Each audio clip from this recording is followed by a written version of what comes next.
बहुत समय पहले बागजे बेकचे के राज्य में चोगो नाम का एक लड़का समुद्र के सपने देखता था। मैं बाहर की इस बड़ी और अद्भुत दुनिया की सैर करना चाहता हूँ। वह खुशी से चिल्लाया। उसकी आंखें नीली लहरों की तरह चमक रही थीं।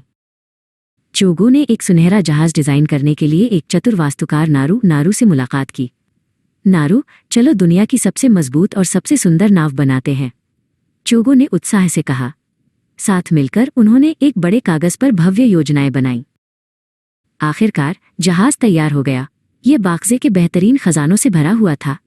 पाल खोलो, चलो अपनी कला और सुंदरता को दुनिया के साथ साझा करें, चोगो ने चिल्लाकर कहा और सुनहरे पाल हवा के झोंके के साथ खुल गए। उनका पहला पड़ाव लियाओक्सी था। चोगो और नारू ने बागजे के चमकते हुए रेशम के थान खोले। ये रेशम तो बादल की तरह कोमल है, वहां के लोगों ने आश्चर्य से कहा। हर कोई बागजे के कारीगरों के कौशल को देखकर दंग रह गया।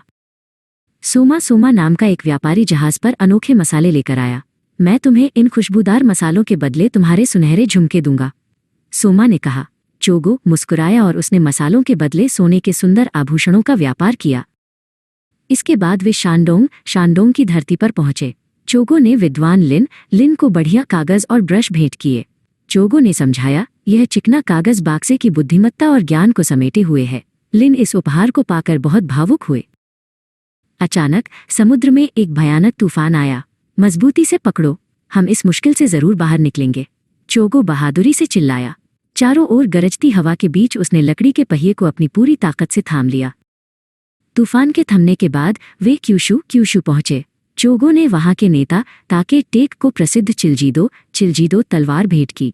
हमारी दोस्ती इस 7 शाखाओं वाली तलवार की तरह अटूट और मजबूत होगी, चोगो ने वादा किया। नारू, ये समुद्री रास्ते जो हमने बनाए हैं हमारे साम्राज्य की असली ताकत हैं, चोगो ने कहा। उन्होंने समुद्र का एक नक्शा खोला जिसमें उन सभी देशों को जोड़ने वाली सुनहरी रेखाएं थीं जहां वे गए थे।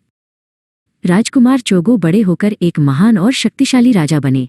उनके शासनकाल में बागजे समुद्रों का व्यापारिक केंद्र बन गया।